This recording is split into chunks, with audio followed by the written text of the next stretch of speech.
Hello বন্ধুরা, আজকে আবার একটি আমি নতুন ভিডিও নিয়ে তোমাদের সাথে চলে এলাম। আজকের নতুন ভিডিওটি হলো আইসক্রিম নিয়ে। আপনারা সাধারণত সবাই আইসক্রিম খেতে পছন্দ করে।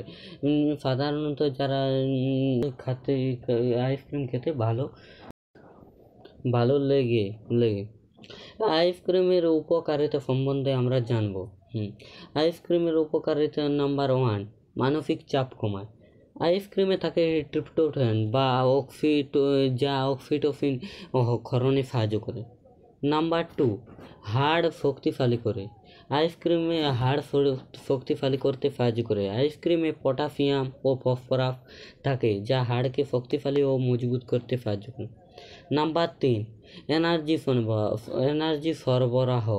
আইসক্রিমে প্রোটিন, ফ্যাট, কার্বোহাইড্রেট থাকে যা শরীরে দ্রুত এনার্জি প্রদান করে। নাম্বার 4, আইসক্রিমে কী ভিটামিন থাকে?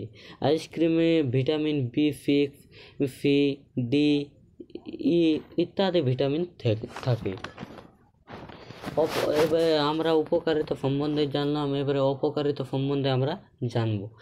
অপকারিতা নাম্বার 1, ওজন বৃদ্ধি। আইসক্রিমে চিনি ও ফ্যাট বেশি পরিমাণে থাকে, তার ফলে শরীরের ওজন বৃদ্ধি হতে পারে বা কোমরের চারপাশে চর্বি থাকে যাকে বলা হয় ভালোবাসা হ্যান্ডেল, বা চর্বি জমে থাকে যাকে বলা হয় লাভ হ্যান্ডেল টু সে। নাম্বার 2, ঠান্ডা লাগা। অতিরিক্ত আইসক্রিম খেলে ঠান্ডা লাগা বা টনসিলের সমস্যা হতে দেখা যায়। নাম্বার 3, কৃত্রিম শর্করা। আইসক্রিমে বিভিন্ন কৃত্রিম শর্করা থাকে, তাহলে কি আইসক্রিমে এবারে আমরা অপকারিতা সম্পর্কে জানলাম। এবারে আইসক্রিম কাদের পক্ষে খাওয়া উচিত আর কাদের খাওয়া উচিত নয়। আইসক্রিম সাধারণত অতিরিক্ত পরিমাণে খাওয়া উচিত নয়। আইসক্রিম যাদের ডায়াবেটিস বা হৃদরোগ আক্রান্ত তাদের আইসক্রিম খাওয়া উচিত নয়, কারণ তাদের খেলে শরীরে বিভিন্ন ক্ষতি হতে পারে। তবে যাদের ডায়াবেটিস বা হৃদরোগ আক্রান্ত নেই তারা খেলেও কোনো না আইসক্রিম।